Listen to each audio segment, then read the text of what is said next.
Hare Krishna. Tonight we're going to be talking about um, Jim Wallace's, who is a Christian evangelical preacher. Um, his Substack is called God's Politics, and he wrote an article yesterday entitled, let's see, what is it called?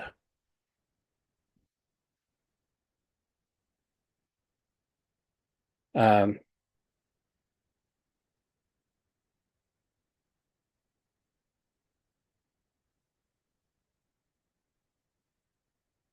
Churches are standing up against Trump. And so I just wrote a little introduction on the on this topic. It goes like this. Today we'll read this article by Jim Wallace about how a long list of Christian and Jewish denominations and ecumenical groups, including the Episcopal Church, the Disciples of Christ, AME Zion, Presbyterian Church, USA, Baptists, the Methodist Church. Actually, I was confirmed a Methodist myself when I was a kid. The Mennonite Church USA, Quakers, and the three largest Jewish denominations in America are pushing back against the Trump administration's ICE raids into sacred spaces. They're, following through with their mass deportations. They're sending them to Guantanamo and Panama and other countries. We will also talk about the fact that ISKCON, my own spiritual organization, our with my fellow God brothers and sisters, is conspicuous by its absence from that list of churches. In the bicentennial edition of the BTG, Srila Prabhupada talked about the hypocrisy of U.S. immigration. Aren't we supposed to be following in his footsteps? I can remember that Prabhupada said once that we were created in God's image. That includes immigrants of different color, right? Since we're all created in imago Dei, which is the Latin phrase for that in the first chapter of the Genesis, aren't we supposed to be trying to teach people that we're not the body? Or are these issues considered, quote, political, end quote, and therefore not to be discussed in polite devotee company? Anyway, I don't think so.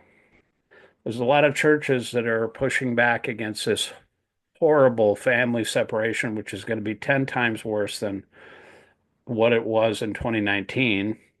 And so here's the article by Jim Wallace. I'm going to share the screen now.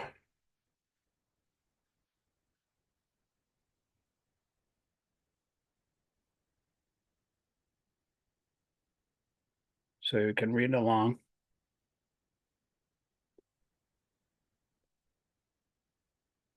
So churches and congregations are standing up against Trump.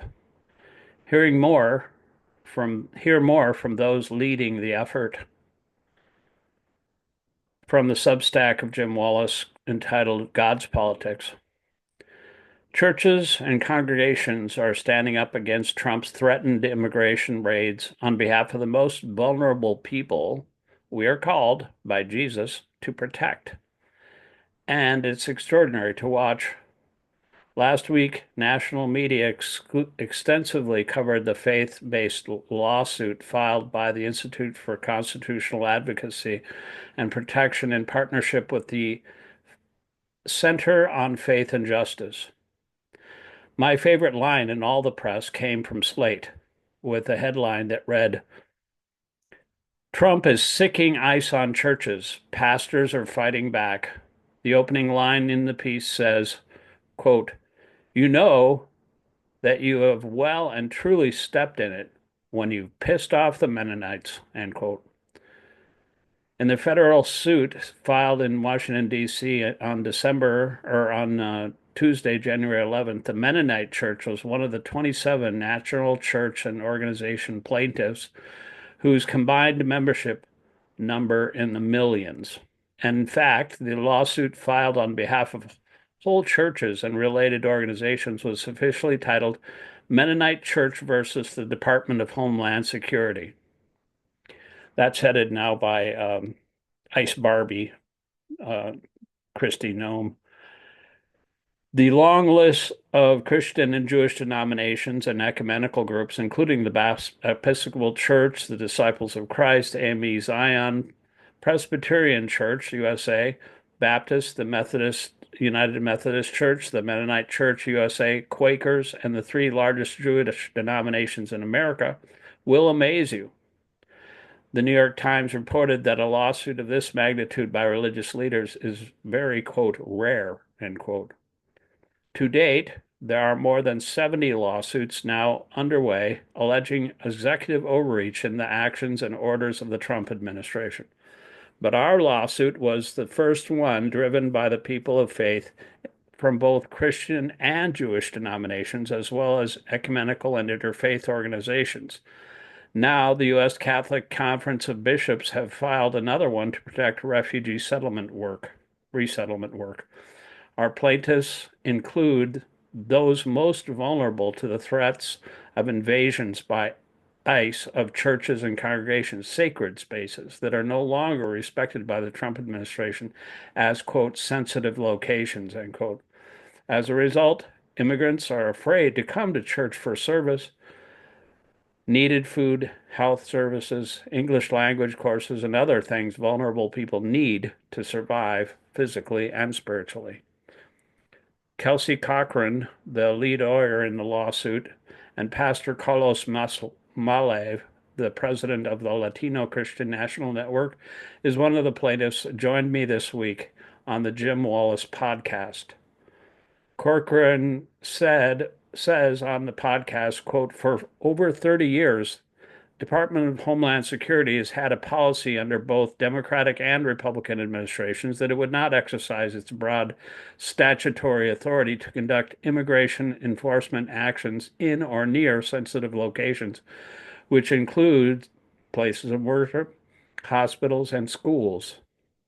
Essentially, DHS recognized that these are places where there's just an enormous personal and social cost to undocumented people if they can't be in those places to worship, to get health care, to get education, end quote. The DHS spokesperson said the violation of these sacred places is needed to catch, quote, criminal aliens, including murderers and rapists who have illegally come into our country. Criminals will no longer be able to hide in America's churches and schools and avoid arrest. Cochran counters, quote, ICE and CPB, Customs and Border Patrol, were always authorized to go into places of worship if they had a judicial warrant and if there was some exigent circumstances. So if someone dangerous was running and went into a place of worship, then of course law enforcement can follow in order to protect people, end quote. The lawsuit does not try to prohibit ICE and Peace and Customs and Border Patrol from lawfully and respectfully executing their duties in pursuit of dangerous criminals. This legal action, brought by a broad group of faith leaders, defends their spiritual vocation to welcome and serve the, quote, strangers, end quote, in their midst. On the podcast, Pastor Carlos Malev says, quote, it's regrettable the reason why we're working on this together, but at the same time, I'm glad that we have each other and that we're pulling together in this effort. The Latino Hispanic population in the United States is living in a moment of deep fear. It is broader than just the church. The whole of the Latino community is living in fear. It does affect the spiritual and worship experience of our people, but it goes beyond the spiritual because our churches are in the forefront of our community, serving our community with so many services. You can hear more from Cochran, Corcoran in our podcast as she discusses the legal case based on the First Amendment and Religious Freedom Restoration Act. But we also describe how the text of Matthew 25 is inspiring people from all over around the country to rise up and treat, quote, the stranger, end quote, in the same way we treat Christ himself. As I said last week, the word in the original Greek that Jesus uses, xenos, literally means immigrants and refugees. You hear the Greek in the word xenophobia, literally the fear of strangers. And it is fear that drives the meaning of the word. It is as it is defined today by the European Commission on Migration and Home Affairs. Quote, attitudes, prejudices, and behavior that reject, exclude, and often vilify persons based on the perception that they are outsiders or foreigners to the community, society, or national identity, end quote. Trump ran on the fear of strangers, and now the strangers are afraid. Carlos Malav speaks in the podcast to the, quote, deep fear, end quote, Latino Americans now feel, and this lawsuit is a way to fight the fear.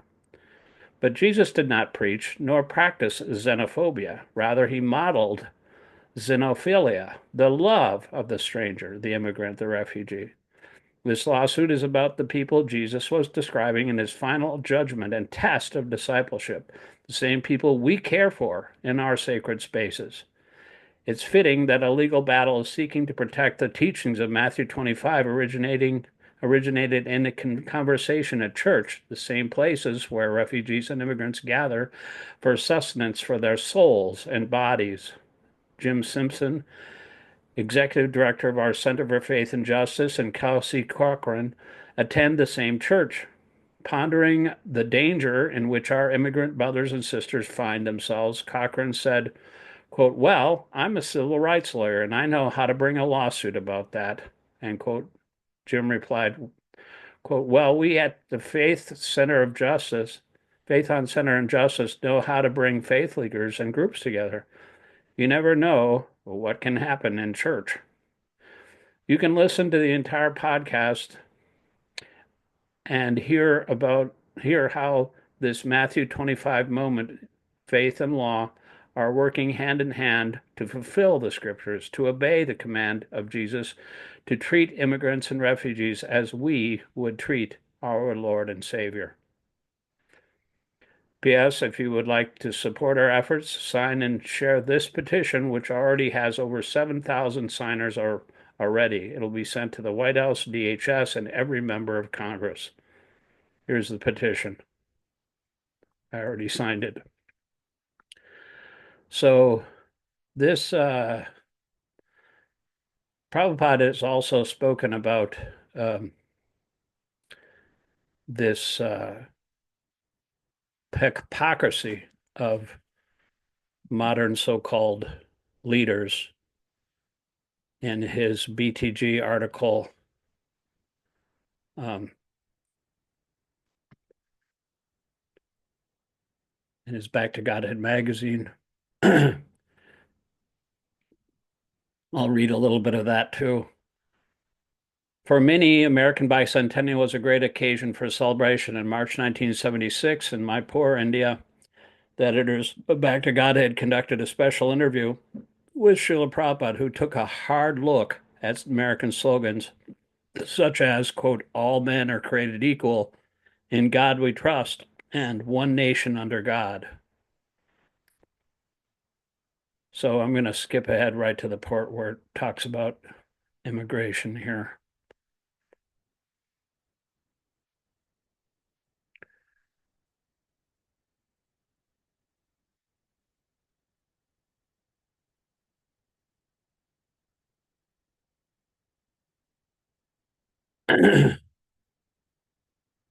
So Prabhupada said in 1976, or the BTG asked the question, this is an interview. The American revolutionaries said that if a government fails to rule the people properly, then the people have the right to dissolve that government. Srila Prabhupada, yes, just as in Nixon's case, they pulled him down. But if they replace Nixon with another Nixon, then what is the value? They must know how to replace Nixon with a saintly leader because people do not have that training in that culture. They will go on electing one Nixon after another and never become happy. People can be happy. The formula for happiness is there in the Bhagavad Gita. The first thing they must know is that the land belongs to God. Why do Americans claim that the land belongs to them? When the first settlers went to America, they said, quote, "This land belongs to God, therefore we have a right to live here," end quote. So why are they now not allowing others to settle on the land? What is their philosophy? There's so many overpopulated countries. The American government should let those people go to America and should give them facility to cultivate the land and produce grains. Why are they not doing that? They have taken others' property by force, and by force, they are checking others from going there. What is the philosophy behind this? BTG answers, there is no philosophy. And Prabhupada says, roguism is their philosophy. They take the property by force and then they make a law that no one can take another properties by force. So they're thieves. They cannot restrict God's property from being occupied by God's sons. America and the other countries in the United Nations should agree that wherever there is enough land, it may be utilized by the human society for producing food. The government can say, quote, "All right, you're overpopulated. Your people can come here. We will give them land and they can produce food," end quote. We would see a wonderful result. But will they do that? No. What is their philosophy? Roguism. They will take the land by force, and then I won't allow others to come here. So this is based on the bodily concept of life. Trump ran on racism. And at the Republican National Convention, they passed out big placard signs that said mass deportation now. And he created fear and divided people. So the migrants, a lot of whom have come here uh, legally, uh, or they may have work visas, but they canceled those for like the Venezuelans because they just revoked that and went back on that agreement, and so now they're going to be deported. And so he wants to uh, he's basing all this uh, policy on fear, his fear mongering. The Americans or the immigrants are eating your cats and your dogs. They made that up, and they never substantiated that claim. Even during the debates when that came up, uh, Trump mentioned it, and Kamala Harris started laughing. And actually, the moderator in real time fact-checked Trump and said that the officials in that city of Springfield said that there were no immigrants eating the cats and the dogs. So they just made it up out of whole cloth. And the majority of people believe it. It's a lie, but the majority of people believe the lie and they voted accordingly. And now the migrants, the Haitian community, the Latinos, anybody of a different skin color, they are all dehumanized and they're being sent to Guantanamo. They're being separated from their parents. The children are being separated. They can even go on school buses or in sacred places like churches. They can go to elementary schools and they can be ripped out of their homes or workplaces. And the entire migrant community is fearful now, even if they've lived here, and they want to even actually violate the Constitution, which says that somebody born here is a birthright, has citizenship automatically. Trump wants to rescind that um, constitutional mandate. So he's completely making all this stuff up for his own um, political power, just like Hitler came to power by dividing the Jews from the rest of society and vilifying them and treating them as if they were not human. So, and they put them in prison camps so then they could execute them easily because they're just vermin. They're poisoning the blood of our society. Trump actually repeated Hitler's phrase, they're poisoning the blood of America, these immigrants that are coming here. He started his campaign in 2015 by going down that golden escalator, and he said, you know, they're they're not bringing their best. They're rapers. They're bringing drugs. They're bringing crime, and you know, so this is what is based on hatred. He's comes from a long line of bigots, and they're very sensitive about that. When Tom Hanks at the recent SNL 50th anniversary celebration played a racist, which is the second time he's done that, so it's nothing new. Um, they were outraged, and Megyn Kelly said, you know, how dare he, you know, depict because they don't want to be called racist, and so they get very incensed, you know. And Trump says, you know, I'm the least racist person anybody's ever met. So, you know, if you have to say that, if you say I'm the least racist person on the planet, then you're probably a racist. So that's the bottom line. And this has to be called out because, as Jim Wallace says in his book, The False White Gospel, he talks about the stranger in the Good Samaritan parable of the Bible. He talks about how the Good Samaritan, you know, some lawyer came up to Jesus one time and he tried to question him, you know, what is the law? You know, how do I get back to heaven?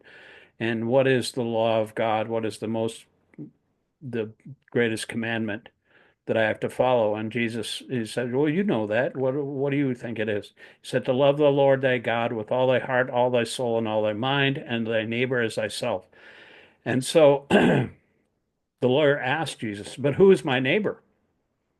And that was a trick question because he wanted to find a loophole in it.